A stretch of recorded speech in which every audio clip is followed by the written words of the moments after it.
Hello, this is a world news update for December 6th, 2017. I'm Tony Smario coming to you from BroSal.org YouTube channel still. In fact, I won't joke about it, but we found out the person that we're hoping can help us with the channel eventually did have some sort of catastrophe in India, and I believe they're recovering now. They're still alive and they're recovering, so we just pray, that everything is in its time, and that we're just happy that the person's still alive. That's the kind of world we're in right now. And I'm back safely in my little town in Mexico, where I just feel such a weight of the world off my shoulders. And yet it isn't really off my shoulders. In fact, it's affected me very much, and there's something that hopefully in the near future that I'm going to be able to affect some small change, and I'll perhaps talk about that in the future when it happens. But it did affect me deeply, and I feel so lucky to be back, and yet I know I'm going to spend some more time there this coming year. And the world right now is just so difficult for most people in most places. And so I thought when I was, I looked to see this evening what sort of news to catch up with. And funny enough, I noticed End Time Ministry hasn't been on for a couple weeks, but Mr. Doom has been back. So I started to watch Mr. Doom, and I got through about half of it, and I just couldn't stand it anymore. But it gave me the top propaganda for the moment. And, I keep pushing this, and I guess it just has to be the way we're doing these on YouTube, that anybody might tune in because of some cover that's on or some title that grabs their attention. If you don't realize that since 2012, propaganda has become legal to the citizen and the ally, where it wasn't before. And why would they do that? And okay, so what is the propaganda? What's going on? Why did it have to become legal? And why during this time now they somehow are pointing out fake news, that this word comes out as if someone within the propaganda stream is calling out fake news? Is that the pot calling the kettle black, or how's that work? So, excuse me. It seems to me, I'm trying to have something to say here because I'm not prepared. I just got home yesterday in the evening after a long travel and a long trip. And so I'm not prepared in any way for the Bible study, but I'm hoping this week I will be, and can get back to, a better programming schedule. I appreciate that somehow we've gotten some more subscribers, and I don't, maybe I should shut up and not say anything. But I'm very happy. Welcome to anyone that might be new and listening to the updated stuff. Sorry, this one's got kind of a slow start because I've been away from my normal programming. There's a lot there to listen to. If you want to catch up with the few people that are on a sort of a week to week and hear it all. So I'm talking to them most of the time now because we don't have much of a base, and I've been away and I've just gotten back, and now I'm trying to catch up myself into the world. And my father and I just had a conversation today, and he was telling me how President Trump has announced that that we got to move the embassy. So everybody knows about this now because it's top propaganda. I already know, you guys all know about it. Everybody knows about it. This is top propaganda, whether you're on the left, whether you're on the right. Everybody knows this highly contentious thing is going on during a war that seems to never end. I've been saying it on this channel for some time now, for months. It's going on now, that We've been at the doorstep. The Iraqi army was at the doorstep to wiping out ISIS. How many weeks ago now? Months it's been. What happened to that? We didn't support them. Somebody didn't jump in. I mean, now they're moving to the desert. So anyway, excuse me, I'm having a little coffee here. I want to shed a little light from my perspective of this propaganda machine, what might be going on. And I got thinking of the Hegelian dialectic that is very popular to throw that word around. And it's because that's the name of the process that the people who study, I suppose, social sciences, political sciences, that's the process that's readily apparent to describe the way politics, let's see for the moment, the way politics works. You'll notice that all society is based on this sort of construct, and so we could even go as far as to say it's the way power and control work naturally. And this is the little bit of an insight that came to me when I was thinking about this this evening, for myself anyway, something I'd never seen before in thinking about this Hegelian dialectic. That Hegel was a philosopher in the way that I'm a philosopher, came up with a unique way of describing reality, in the way I've come up with a unique way of describing reality. And I'm not comparing myself to Hegel in any other way, except that we're both philosophers that came up with a unique way that, he became the most famous in history, and no one will ever, 3 people know who I am. So, and nobody knows my philosophy yet, because I haven't gotten the backing I need to be able to write it all down, but I've at least outlined it, and I've shared it a little bit on this channel. And anyway, Hegel was a philosopher who came up with a system that seemed to him, it's not his system. Nobody invented the system of reality. Everybody's been trying to explain it from, Confucius onward that we know of. I should say back as far as Confucius, as far as he's probably one of the oldest known thinkers trying to explain what reality was about. Interesting that the word that's translated heaven in their language, heaven and such. I don't know where he got that, but we'll leave that dangling for today. But I'm trying to get to what's the propaganda, and so what's the Hegelian dialectic all about? What's the structure that we might find the propaganda? I'm trying to find the right word, like when you go duck hunting and you make a blind, right? It's actually a structure to keep you hidden, but it looks like the surrounding area. So it's a camouflage is the word I'm looking for. Excuse me.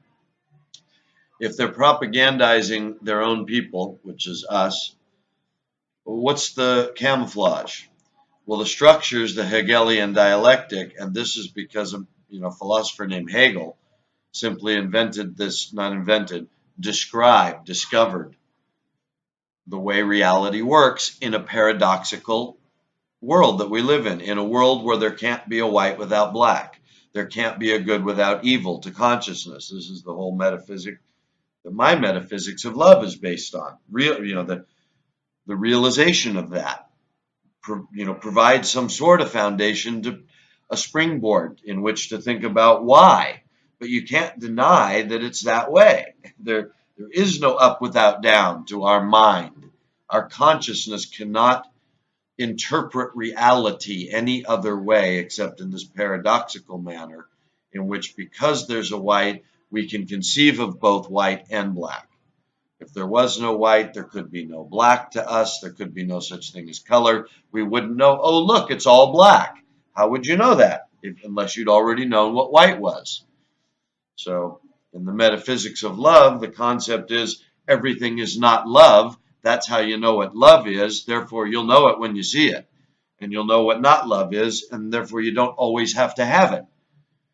Right? Suddenly, the analogy is, if now that we know black and white, we can see the difference. We know what white is. We know what black is. If there was no more black, we'd know there was no more black. We know we were in a white world. And so that's what Scripture seems to paint as the ultimate glory. The white's going to win. It's going to be a white world. The big question for Christianity, does it say that God's going to burn everyone else in hell forever? Going to punish? I'm claiming it doesn't say that. So either I'm crazy or Christianity should have so much biblical evidence to prove me wrong. And I can't find anybody to argue against that. So that's why I encourage people these new people anyway, to get into the Bible study. Don't think we're saying what everybody else is saying, and only this kind of crap is what I have to really share. I mean, this is okay, but everybody's got some angle on the illusion that they're telling us is reality. I'm just another perspective. And my perspective, to get back to where I started, is got to do with this eschatological one that my dad's been, essentially introduced me to as a teenager, that we've been carrying on with, like the way we've carried on with golf or sailing, just people who love boats just keep pouring their life into them, even if it sucks the life out of them. And so we've carried on with this, following the prophecies and looking for the end times until it almost sucked the life out of us. But for whatever reason, I decided to read the Bible and see that, oh, wait a minute, that's not what it says really, if you stop to think about it. Excuse me. And then if you think that it says what you think it says, well, that's just what the Greeks thought and the Romans. They had their god on Mount Olympus, and he fought with the bad energy that was, it was a struggle of good against evil, of freedom of thought, really, is the way they interpret it, against a slavery of mind. But on the surface level, it was a bunch of gods to obey. And that's why even allegorically, the story of Jesus and all of that stays in that same interpretation from the Antichrist, the false deliverer point of view, is that it's all an allegory. Not that there's a little devil coming and they can't wait to bow to a little devil, that there's another deliverance. There's another deliverer. There's the incarnation of all the deliverers, the one everyone's waiting for, the Mahdi, the Christ, the Buddha, all this, right? The master that's going to come and teach the world and lead the revolution, let's say, of love. So this is built into their explanation of it, that this is the natural way the spirit world works, not some one deliverer that's exclusive to the rest, which is why they had to kill Jesus in the mind of the future by giving them a ridiculous religion in which they're Jesus, because of course that wasn't even his name, Yeshua. They had to separate this whole thing. This Messiah had come. Well, wait a minute now. Nobody believes that except this one group of people who turn out to be pretty powerful for how small they are. Pretty special. So what can you do but discredit them? And that's what we call the Roman Catholic Church, and then the Protestant movement and all of it. So, you can go study that for yourself, see if that's true. See if you think the world is what they tell you it is, or closer to what the reconstruction that I'm making. I'm open to error, but it looks a lot more like the world I'm talking about, as far as I'm concerned, from the research I've done. So you test it any way you want. But I want to get back to, how the propagandas work, and how this Hegelian dialectic provides us the structure in which to understand how the propaganda is working. Because in the Hegelian dialectic, you've got Hegel explaining. It's the explanation of, remember, they don't make it black and white. They observe it is black and white. They make religion say, well, if you're on the black, you're getting burned in hell forever. They do that. They steer it, right? They know it's a paradox. You can't have white without black. You can't have black without white. They know that. In the way of human interaction and social, what they would call, let's put in quotes, progression, it happens in Hegel's observation that there is natural contention for our natural functions and desires, right? It's raining, we need to get out of the rain. There's only so much shade under the tree, or maybe it's scorching hot. There's only so much shade, and there's too many of us. Some of us are on the outside and can't get shade. What are our options? We could fight about it. We could build more shade. We could work together and build more shade, you see. But out of the fact that the sun is shining and we're burning, and there's only so much shade, you have a contention. This is what we now call like the red team, blue team, or whatever. This is the white and the black of it. There is thesis and antithesis, is the way Hegel broke it down as far as the technical terminology in order to apply it generally to all circumstances. You have your thesis side, let's say you're white, and your antithesis side, you're black. So in this case, your thesis is shade, your antithesis is limited shade, only so much. That friction creates some progress, some answer. We fight to the death. Okay, we've solved it. Or we agree to cooperate and build more shade. Oh, we've solved it. Or some people stay on the outside and burn, others stay shady on the inside. In other words, but you can't stop the conflict. White and black are going to come up against each other, always, everywhere.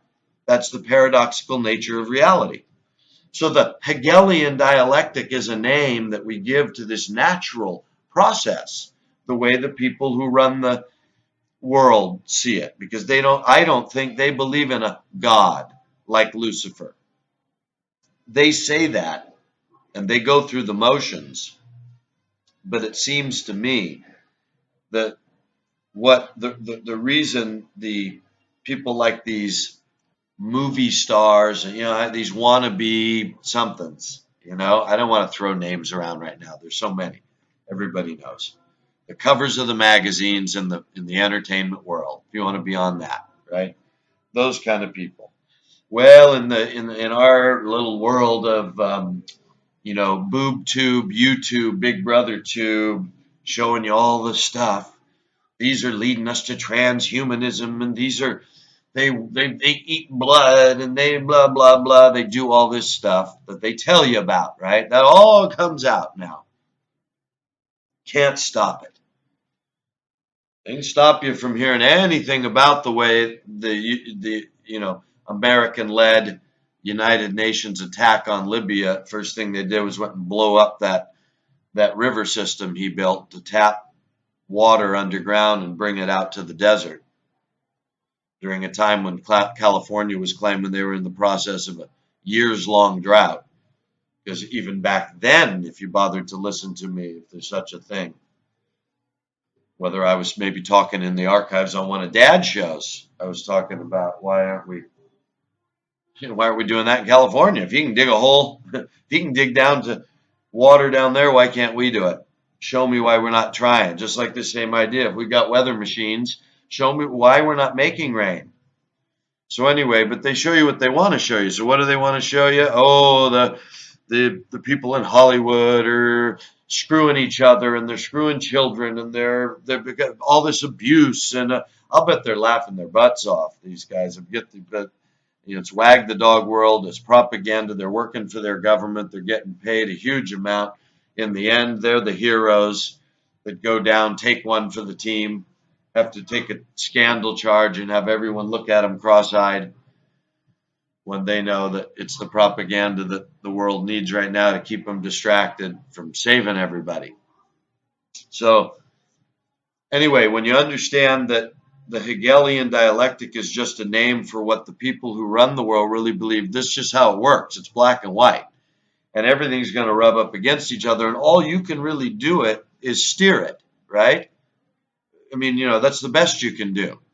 There's going to be sun and there's going to be shade. Who are you going to throw your money in with? All the weak people on the outside? Better get them all together, group together, strong. And that's why they break down unions, and they form those things to bring the strongest together, and then they break those down to make sure, okay, we don't have to worry about any of those people ever bothering us.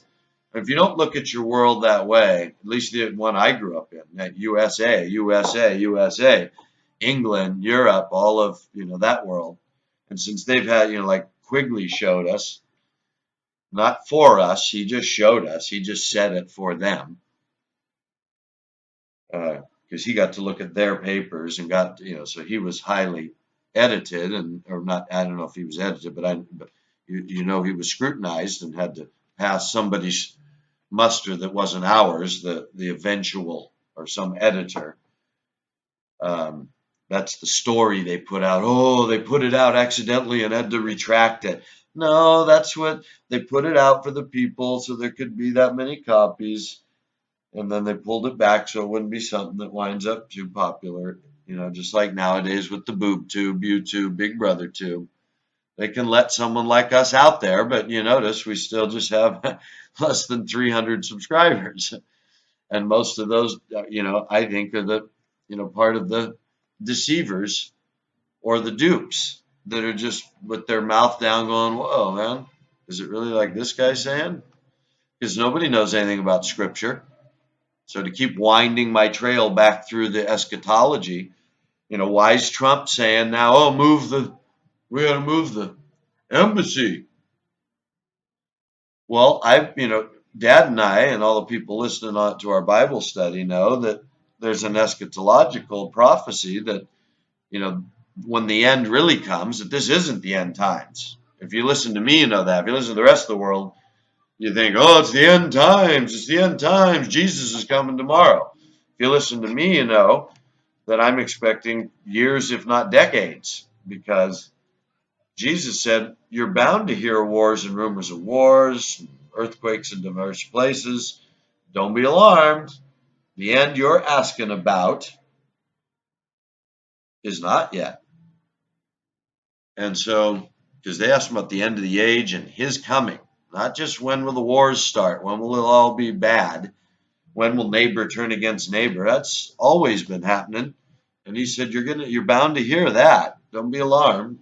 The end's not yet. So the weird dimensional sort of, maybe not dimensional, but somewhat, yes, the shadow fulfillment kind of nature of that in the time, of course, there were wars and rumors of wars. In the time, the temple was destroyed. But he didn't come, and it wasn't the end of the age that they were asking about. But how, in the modern age, would you talk of you're bound to hear about? If you were talking to your disciples, your true followers, that are all over the world now, in 2,000 years after you die on the earth. And the message only goes out through its spirit. That's why I say it's sort of dimensional to me. Only that spirit's left in the world. The Christians, the Holy Spirit, like it's one of them in the sky coming around to make sure you believe in Jesus or you're punished. No, it's the Spirit of God that is no longer a man anymore. It was only a man for that period of time, whatever that was. Was it 30 years, 32, 30? Okay, I mean, that's all tradition. Who knows? It was what it was. He lived. That's the thing. There's a history that's very hard to deny if even the real enthusiasts of the false deliverer system that think they are God, they see it all as an allegory, and they think that this person either lived or someone lived that inspired this story. it's very hard to deny what went on.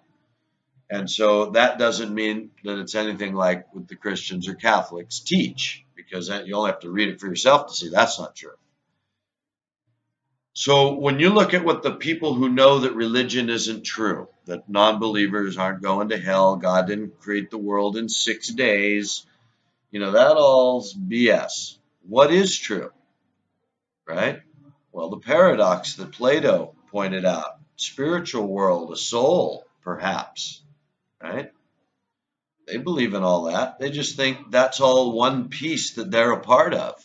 We are a part of. We're just all part of this other dimension. I say that's the half that they get right. That's half right, as I teach in my understanding, or as I shouldn't say I teach it, but I expound in my understanding of metaphysics. That okay, that's one side of the two sides.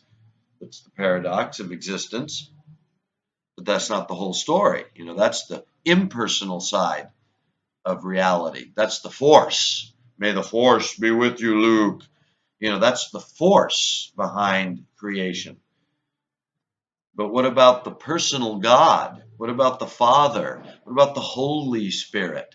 What about Jesus, or whoever he was, Yeshua of Nazareth, the Messiah that worked miracles and walked on water? What about that side? See, nobody has an explanation for that side except me, as far as I know. As I say, stand up, raise your hand. Don't let me make a claim like that and say, oh, there's 100 people like you. Yeah, show me one, please. Show me one. Or, I don't know, man. Make yourself a zillionaire by getting this story out there so I can argue with people for real. I don't want anything, truly. I just want the argument to be heard. I want my trumpet. If you can get me high on a hill, I'll blow the trumpet for free. So anyway, as far as it goes with this week's world news, you got President Trump. And I love the way they speak about it. Drastic change. This would be a drastic change in U.S. policy. It's been U.S. policy for years to not make war over this, but this would be a drastic change. So, okay. Did Kissinger and all the think tanks go under? I mean, is everybody dead now? I mean, all the people that have been advising the president since we went on the, I don't know, since Carter and Reagan and all the things that have gone on in getting our hands dirty over there in the Middle East and steering the Iran-Iraq war and, like Saddam Hussein and Libya and the war in Lebanon. I mean, let's ignore that, were we in any of that? Was our money, do you think any of the people that run our country had anything to do with that? I doubt it. It was just some Arabs fighting over there, right? So, I mean, come on, what were all those wars? What's been going on over there for 30 years? That's now culminating in something. And I say, if, from my perspective, go back 100 years to World War I and the the Picot Agreement, the Sykes-Picot Agreement to divide that land between France and England. And the Arabs getting screwed at the time with a promise to someday hook them up. Yeah, don't worry. Don't worry. 2 weeks, like the money pit. When's it going to be done? 2 weeks. Yeah, we'll hook you up. 2 weeks. Hang in there, Sheik. Hang in there, Sheik. Hang in there, Sheik. No, we got your back. You can do what you want, but not against British law. Yeah, no, I know that's the best port, but we're still using it. That's the cost of us taking care of it. You don't want to, and you don't want us to sell guns to your neighbors, do you? So come on, keep the deal that keeps your people poor and screwed and us in charge, and you're free. So, that's the freedom our boys and girls defend around the world. And that's part of this paradox. It's hard for me to squeeze it all in. I don't want to get too far off course because that there's some new people, and it's a time of a lot of this military heroism and nationalism, and that should be separated right now for the books. Heroism is any of these young or old men or women on any side of the argument that truly fights because they believe their ideal is the correct one, whether it comes from God or not, whether they're an extremist or not. Nobody straps a bomb to themselves like they do in the movies. That's BS. That's why show me that really happening. I think that's all. You know, there's a few people, like I say, the Indians, they light themselves on fire in the square, and that happened, right? To lead a real riot, to lead a real uprising.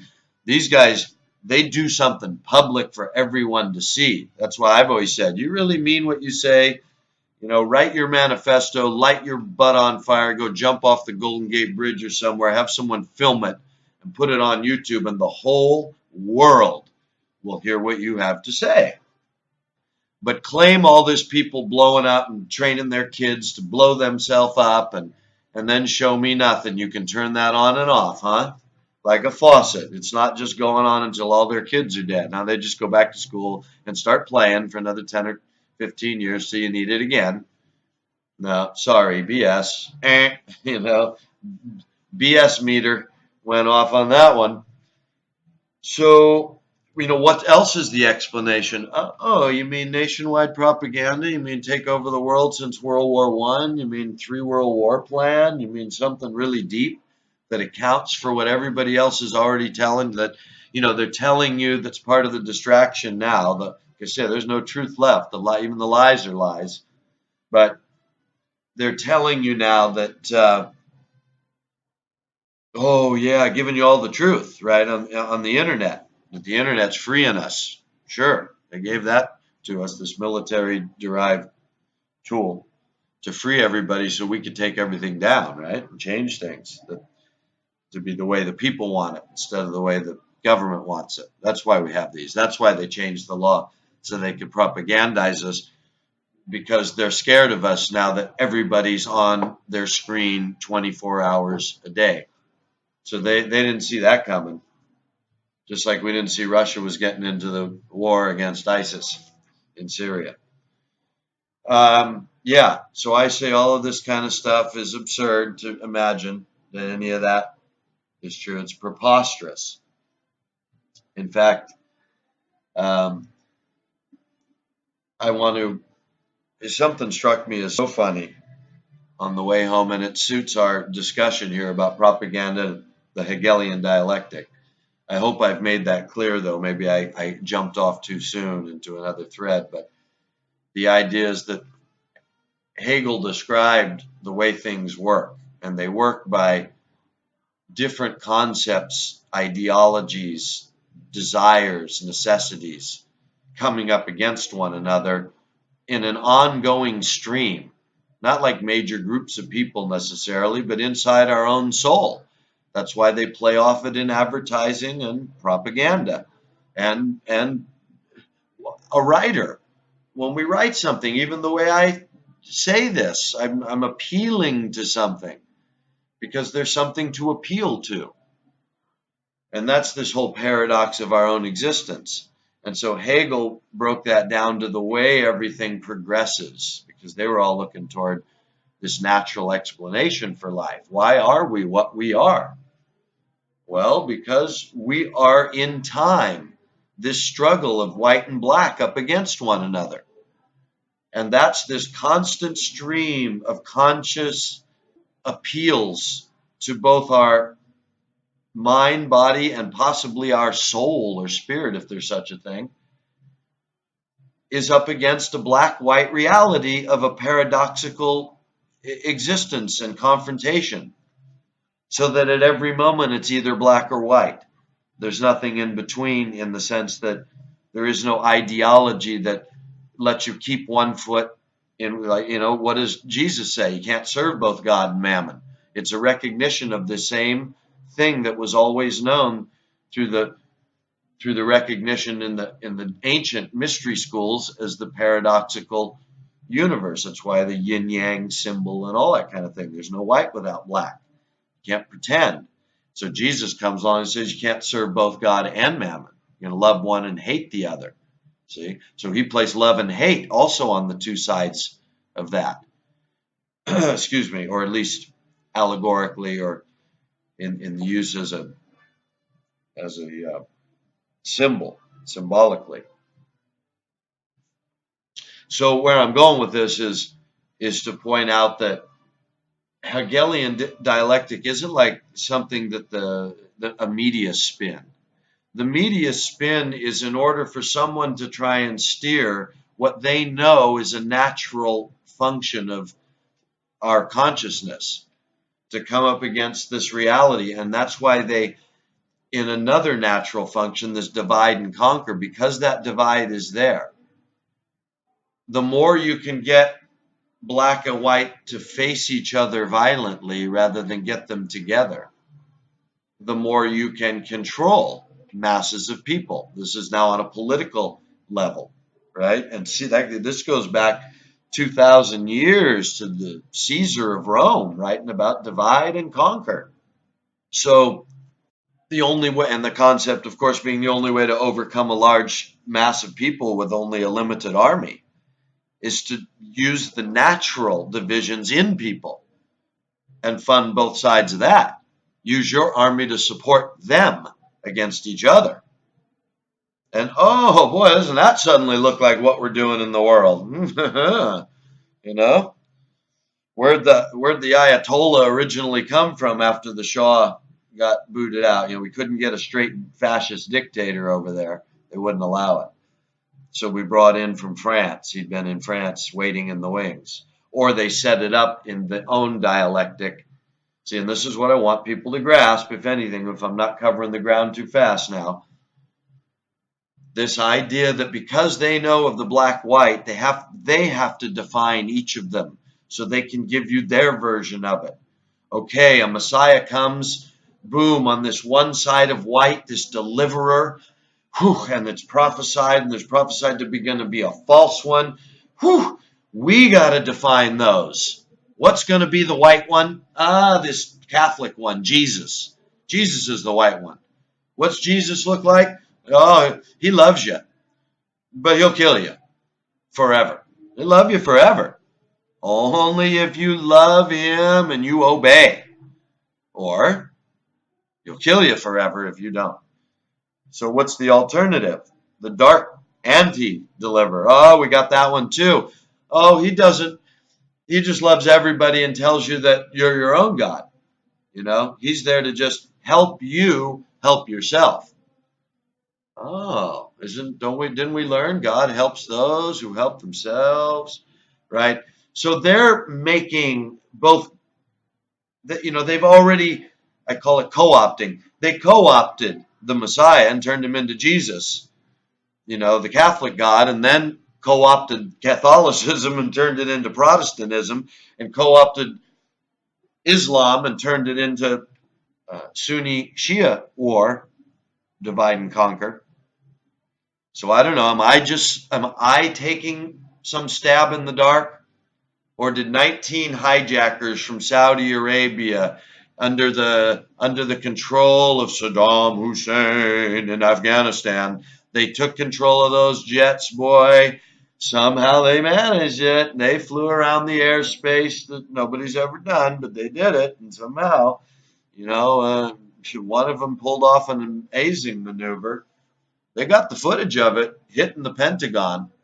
I forget how many dozens of cameras, let's say. I don't know if I thought it was 90 cameras, 60 cameras. Anyway, let's say it's dozens of cameras on that spot. You're still seeing the same footage. I mean, they could at least show us the darn plane there. That would really lend some credibility to their story, but no footage of an airplane doing an impossible maneuver to hit the building and leave an impossible hole and no wreckage. And another plane that they make a movie of afterward to give us our heroes in a time of when they're about to make propaganda legal. Probably the movie came out right after, actually. They made propaganda legal. That's the truth. Or no, I guess it didn't. It came out long before, but that just shows you the level of control. That at this point, making propaganda legal might have been part of the propaganda to start dividing and conquering the aware and awake so that they couldn't ever get together on anything when the time came. I mean, I see it as it's a deeply planned and maneuvered thing to pretend they're afraid of Saddam Hussein or Gaddafi or North Kim Jong Un or any of these people, or Russia, to pretend that they're afraid of that and not steering and controlling that for 100 years. To me, is to miss what the Lord, the Messiah, really said to watch for. What Paul, I mean, everybody seemed to know there was, watch, watch, watch. Hey, we talked about this. So that the one that's watching, what's the parable Jesus said? The man that's watching won't have his house broken into. Um, so there's something in all this. That's why I say the beauty, the miracle is that the scripture does say something. It doesn't say what they tell you it says. That's the mind blower, that the whole world believes in something that clearly doesn't say. And yet, if you really dive into it, it says something, the fact that it says what it says and that you could get out of it what I'm getting out of it and sharing, to me is miraculous. I mean, how does it wind up suiting what I'm saying it says and fitting my metaphysic of love and fitting its own actual words if you bother to take a look at them square? That's the part. It's blowing my own mind. The more I see, the more I shed the propagandized version, which is the whole thing everybody's learned, except that the Messiah came. Oh, what does that mean? That's the part. Hey, I'm here to tell you the Messiah did come. That happened. The Spirit came through into reality, became a man. Okay, why'd that happen? What for? What's that mean? That's the study, really. What they say about it, all wrong. Oh, no, no, no, no, no, no, no, no. Nobody's going to heaven. There's no rapture. Yeah, Jesus didn't, righteousness isn't in saying, I love Jesus, I love praise Jesus, Jesus is my personal Savior. Thank you, Jesus. Thank you for this meal, Jesus. That doesn't get you a ticket to heaven. All that's wrong. And if you don't say that and you say, I don't know this Jesus, but I don't like Christians. And, I don't believe in this God. I don't know what God there might be. And if there is or isn't, I think maybe I come from an ape. I think I just got to do the best I can. And I like the love your neighbor thing. I think that's good advice. I'm going to try and love my neighbor. Well, the way I'm reading that crazy scripture, you guys are both in almost like the same lukewarm camp. For the one, calling themselves a Christian, like my uncle, he stands at the door and knocks. He's got all those poor right there for you to show that you love them instead of just tell them you love them. For you to actually follow Jesus instead of just keep praising his name and making an offense to people. And on the other side, you don't believe in God, but he's knocking on your heart. This is my impression of the parable or the allegory or the whatever it is, word for the verbatim instructions of Jesus for those that are literalists. I'll take Revelation that way. Whoever changes a word of this book. Okay, so let's not change a word. This is what Jesus said, right? For those that are lukewarm. Behold, I stand at the door and knock. So where's he knocking but the heart? What's he asking? To be righteous. What's righteousness? Jesus is Lord. No, recognizing him is the road to eternal life. Nobody comes to the Father but through him. No doubt about it. But when you look at what righteousness is defined as by, say, John, who was writing to the church, and Paul, they talk about anyone, Paul says anyone who does the law that doesn't know it, but does it is a law unto themselves. John says those who do righteousness are righteous the way he's righteous. If you're someone that actually goes and visits someone in jail because it's the right thing to do. In other words, white is white because it's white. He was white. If you're white, you're white. Even if you don't know him, you're white. The people who know him, well, that's the only way, that he is the Spirit of God. You don't come to God except through that white. So if you're white and you haven't met God, well, you'll recognize him. Just like he told those Pharisees, hey, wait a minute, if you knew Moses, you'd know me. If you believed Moses, you'd believe me. If you love God, you'd know who I am, right? I'm white. They were talking about white. They were putting down white. Everything Moses was saying, white, white, white, white, white. Here I am, white, white, white. It's here I am. And so you're looking at me going, black, black, black. Ooh, you evil buggers. You're the dark ones. You're looking at me and you don't see it. So this is what I'm saying to Christianity, and I'm not, I'm no longer saying it in the same sort of angry way that I have in the past, but I'm in a disappointed way, and in a way in which I also feel responsible with the entire church that says we believe in Jesus. Oh, you do, huh? We do, huh? And the people I saw starving in the streets in Seattle, and all of us believers walking by them every day. And we're not organized on the internet. We're watching all our things. We're on our phone. Oh, but we're awakened. That's so we can take down the system. Right. Well, if we believed in Jesus, we wouldn't have to take down the system. We just have to get, organize all the people that are starving and feed them and let that spirit work. So, anyway, I wanted to tell you something funny, but before I tell you the last thing about the world news, because this falls into this concept to me of propaganda and the way they use this Hegelian dialectic of one thing against another, of one necessity or, the inevitable conflict of interest for consciousness, of course. They see that also in the physical universe, right? The idea of I suppose the concept of things set in motion, having to collide, or things at rest remaining at rest until they're set in motion. There's this yin-yang nature to it all as we observe it all. There's no up without down. There's no definition of anything without everything.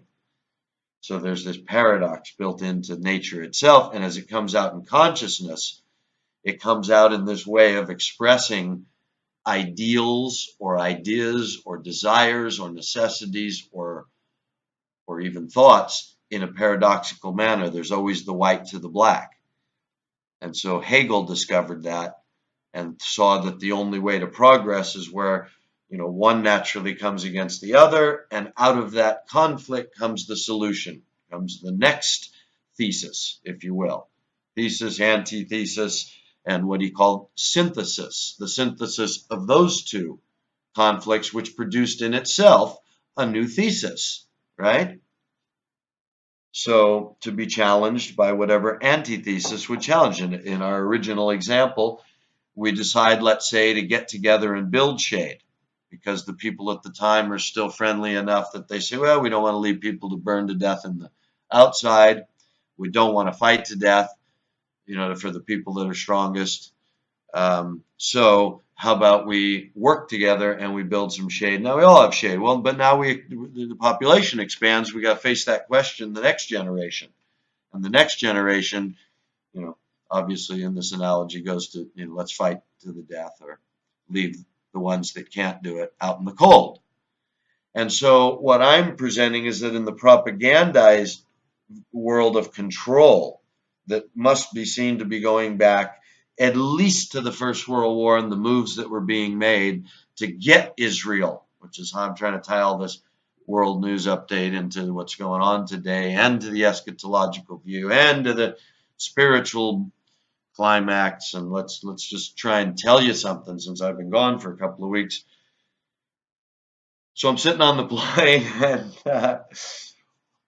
and I've heard this several times now since I've been on several planes in this trip, the last month,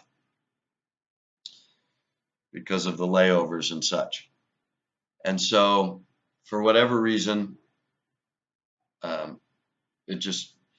guess the reason was because 5 o'clock in the morning, the plane was very quiet. Everyone was very tired. I was probably already with my head back and in the mood to go to sleep when the recorded announcement about the plane safety.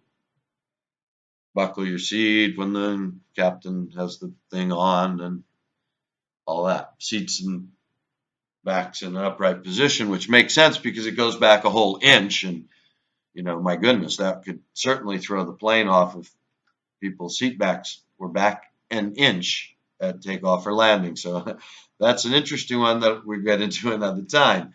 But this time I'm sitting on the plane and on comes the announcement about in the event of a water landing, such and such will happen. The ramps will inflate from the emergency doors, um, and a crew member will instruct you. And in the event of a water landing, follow the lights, the emergency doors. There's a life raft. There's a life vest under the seat cushion. Secure that to yourself and follow the lights to the door.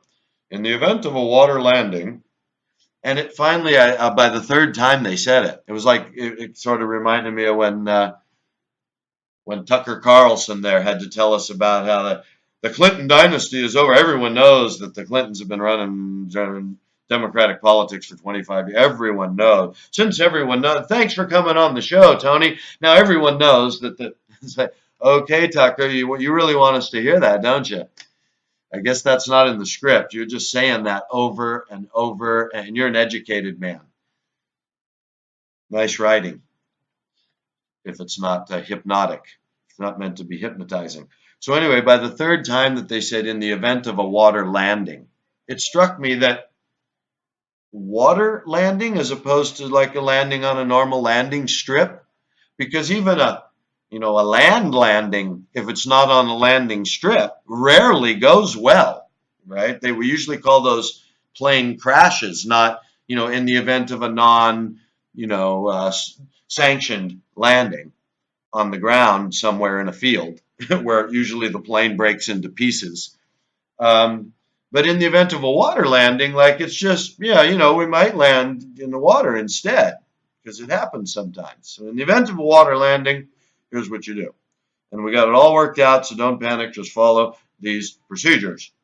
And I got laying there thinking, well, wait a minute, how many water landings has there been in aviation history that you haven't really just been crashes, where the plane breaks up and really you got to disregard the safety procedures because, oops, plane broke up. The crew's dead. Most of the people are dead. The lights aren't working. The rafts didn't deploy exactly like the model. Okay, is that what these safety features are based on? The amount of times that happens? Is that a water landing? No, it's the one time I think it happened. Dad was reminding me where the guy landed on the Hudson River. So you got one water landing in the history of aviation that I know of. There's probably a handful.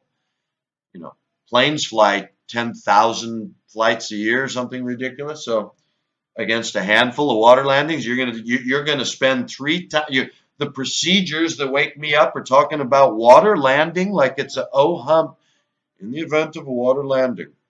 So anyway, I'm just trying to make it funny because to me it was funny that in my mind immediately connected it to the propagandized world. Rather than say, if we should crash into the water, right, and live, there's cushions under the seat, right?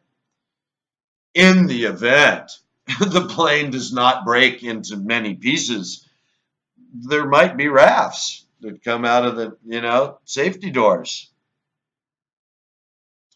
But to say it like, in the event of a water landing, it's just so opposite of the truth. It so represents the opposite of any even. It's almost like an Alice in Wonderland opposite. It's like sitting down at a table and the rabbit and the is there next to you, and that whole band of non-entities. It's a non-entity is what I'm trying to say at. Is what I'm trying to get at with this. How's that possible? That what they're presenting me with is a complete non-entity of a reality in the event of a water land. Why would you even name it a water landing? And when you're talking about a safety procedure, you have how many times you do this that gives you the right to give it a name as if it's a procedure. You mean if the plane crashes in the ocean, here's the way it would go in a 1 in 10 billion, or however many have crashed, right? You have water crashes in the aviation history versus, 4 water landings. The rest are crashes. So we got what? 800, 1,000 the water crashes and 3 or 4 water landings. And you're telling me the safety procedures are based on in the event of a water landing. So, I know it's probably not funny after me saying it 100 times, but it was funny in the moment that I was grasping the seriousness on their voice and the absurdity in what they were telling me. It was like saying, in case you get off the plane and suddenly find yourself walking on your head, don't be alarmed. It's natural. Yeah, well, because what would it be? Wouldn't you be shocked if that happened? They'd be shocked if there was a water landing in which the rafts deployed, the lights stayed, and we all, non in a non-panic manner, you got our life vests from under the seat and walked single file onto the life raft like they do it on the land. They'd really be surprised, wouldn't they? So anyhow, the last thing I noticed was that we're, back on the Russia USA rhetoric. It's never gone off. I know only I went away, but just to realize that anything and everything, now the Olympics, right? How cute. The athletes, of course, are okay. It's the government, right? That way you get way more liberals, on that. You got that whole divide now. It's not even just a Russia against America. It's like, no, Russians aren't bad. It's the government. And then the conservatives, well, there's nothing you can do. You got to kill them all. So anyhow, I say what the only thing we can do is look toward. Uh, well, it depends, I guess, where you're coming from. I'm talking to a crowd that's coming to a site where primarily they either believe in Scripture or want to, or think there might be a reason to, or something. So I'm saying looking at a deeper spiritual level and a whole metaphysical understanding that allows history to take on a meaning outside of the one that's so obvious that things are bad and dark and ugly, and they don't appear to be just anything like what they tell us, but some propagandized version that's been going on for at least 100 years, steering everyone toward what could be easily described as a culling, a mass, not extermination. That everything's lies, you guys. All the nuclear fallout, this, yeah, where? Fukushima was a world killer, and I was just up there in the Northwest. Boy, the trees look. I mean, hell, I'd put some miles on up there, driving around from Eastern Washington to Western Washington up to Port Townsend. Then on the ferry, the water's nice and clear, birds, fish. Huh? Where's the death that was unavoidable? Was melting things. I remember watching Boob Tube, Big Brother Tube channels that were misguiding me because I was believing in that stuff because they could show me it on TV, Big Brother Tube. So yeah, be careful, guys. Even the lies are lies now. There's no truth out there. So yeah, nobody's our enemy. The people that turn that, if everybody threw their damn phone away, you'd realize that there are no enemies. I'm talking about, unfortunately, enough to be everybody, including the military. Everybody just throw your damn phone away. Nobody's after us. Nobody wants to hurt their neighbor. They keep telling us that and reinforcing that. I wish I could get all the people that I love to stop watching television, but unfortunately I can't get them to read a book or go for a walk or produce something with their time that's left on this earth, except to just let their own spirit be bothered all the time by television, their own mind be infected and constantly having to struggle against the television of all things, whatever screen it's coming on. So it's been a relief for me actually to be away a little, although I still enjoy the benefits of it, obviously, and being able to do this blue letter Bible thing is only possible because I have access to a computer and an internet and all that. But I do not spend time. I mean, my few friends on Facebook, it's really just like a place to communicate instead of texting on a phone, because I live in Mexico and the few friends I have in the world don't.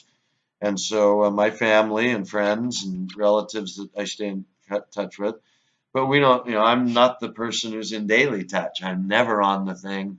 I'm hard to contact. I have a life. I have a physical life in which I have to stay alive. I don't have a lot of money, and I have things I have to do. And and one of the things I have to do is study a little bit and to try and prepare something reasonable to say every week to people who are, have put faith in uh, my research and my time. And so I don't want to let anybody down. And I apologize that it took a little um, time for me to get back online, but it would appear everything should be running smooth now. And so, yeah, anyway, I'm a little tired, and I want to reinforce, bring it back to this, all the hype that's going to come out now about Jerusalem and the embassy. Nobody with the real guns are waiting around to see what happens. Do we go too far?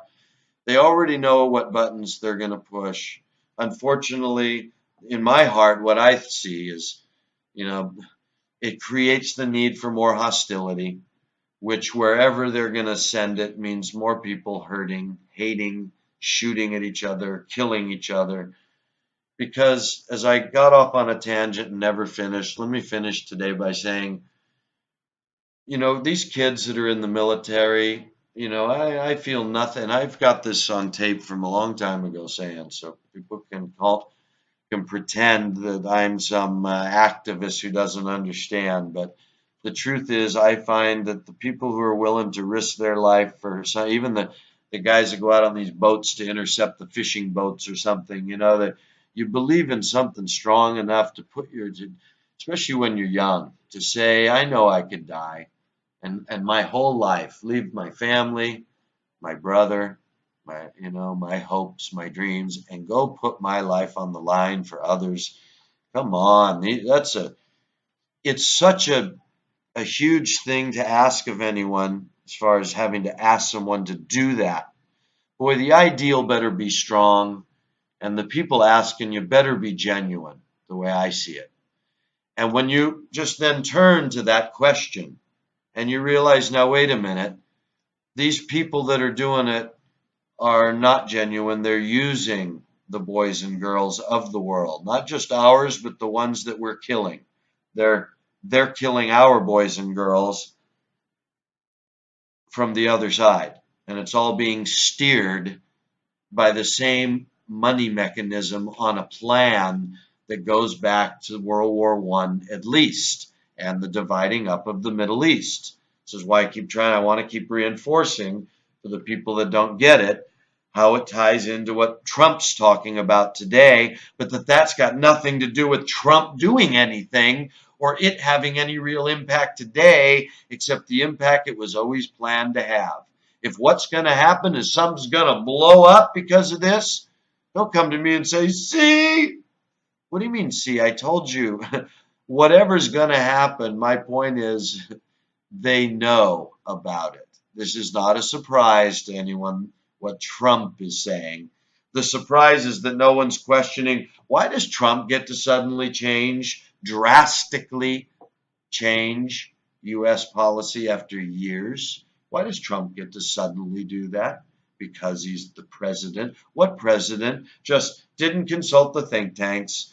Didn't matter what anybody else in government thought. Didn't matter what any military lead, now the right thing to do, him and Melania, I guess, I guess he don't even discuss it with his wife. He just, depends on which way the wind blows his hair. And that's the way we go.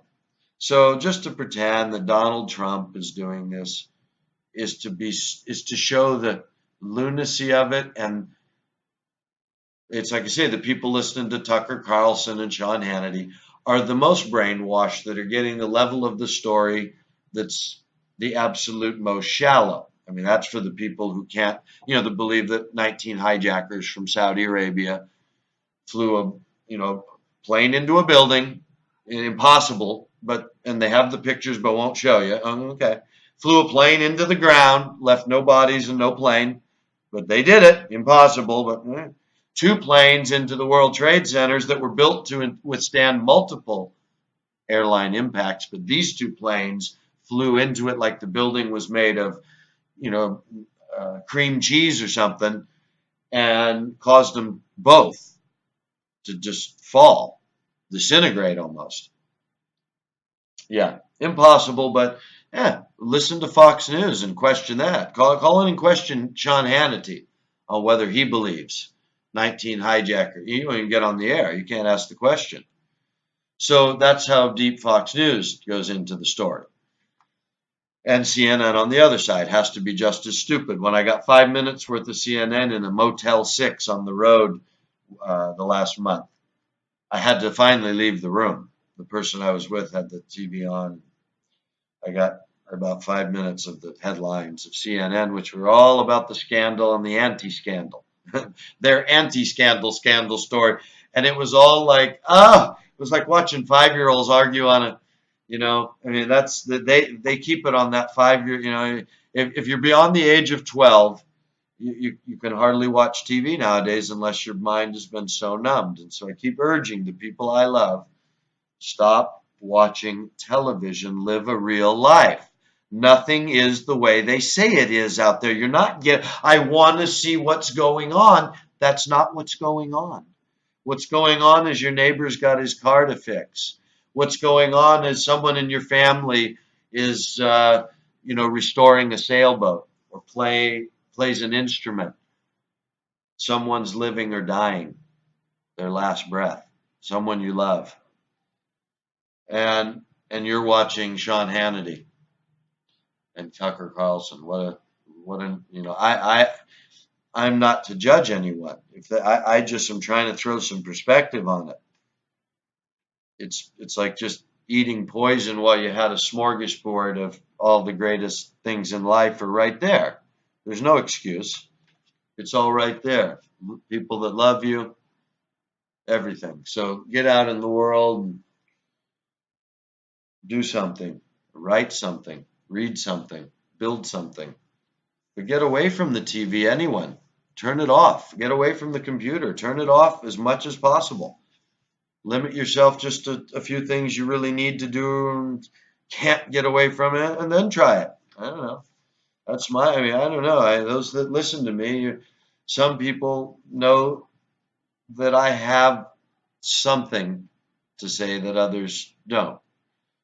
And so this is just part of that. Although plenty of others have said that. It was one of the early things I learned on Big Boob Tube in the divide and conquer world was I bit into one of the anti-activist lies, the lies that are lies, and the, get off Facebook, and I was really, but the argument was beautiful of how we waste so much time in that electronic world that isn't real rather than having real memories and real experiences that are healthy and real and attach us to things that are outside of that world. We get sucked into that world. And so I guess I'm taking a minute because, what is propaganda but our world? If you have an electronic media, if you have a phone, a computer, or God help us, a TV, you are that world. Propaganda is you and I. We are propaganda. We're the apostasia of Paul. Not until the church, not till you all forsake this truth. Jesus said, lukewarm when I come. Lukewarm. You believe in me. Sure you do. And watch TV. You believe in me, but you live in a completely propagandized world that's not even real. There's people, all you do is go talk to your neighbor, go for a walk, go meet somebody. Bring some money to go feed somebody. Go feed somebody. Use your talent to go feed people. Help some soup kitchen work better by bringing your talent there. Anyway, I appreciate there's people out there listening, and I hope this trumpet of a voice of a warning on the tower, because it's all we can be at this point. We see what we see. If we're seeing a mirage, well, somebody report back. But otherwise, I think we see the clouds in the distance. Everybody else is calling, attack, attack, attack. And And we're the only ones saying, wait a minute, Jesus said you'll see the clouds in the distance. Don't be alarmed. End's not yet. Come on. Get your heads together, people. Think about it. So, yeah, what's propaganda? We are. We are. The world that we think exists isn't that way. And yet, the wool has been pulled over our eyes. All the religious stuff is true. It's an illusion. It's like a veil that's been pulled over everyone's eyes. We've lost the idea that we're children of God, that there's that other side of the equation that the mystery schools know that we're a paradoxical expression of something mystical, let's say. But the mystical expression is that we're a child, not an originator. We're a created thing. That's the part that's hard to explain. So they don't explain it. They sweep it under the rug and claim the rest as their great knowledge because they've undermined the truth that we tell. Anyway, and hopefully one day someone will think enough of it to help us preserve it properly. It needs to be written, excuse me, which means time, which means some sort of, publisher, someone that would put the money up so the time can be spent and even to make movies out of all this stuff. Dad and I have talked about going back through all of our stuff and really sitting down with writers or even having the time ourselves to write more comprehensive summaries of our knowledge so that you don't have to study 3 years or 2 years to get it. But I say if you just start going through the last 2 or 3 months, you should be caught up pretty well. Anyway, sorry I went so long. Thanks for being here. Talk to you soon.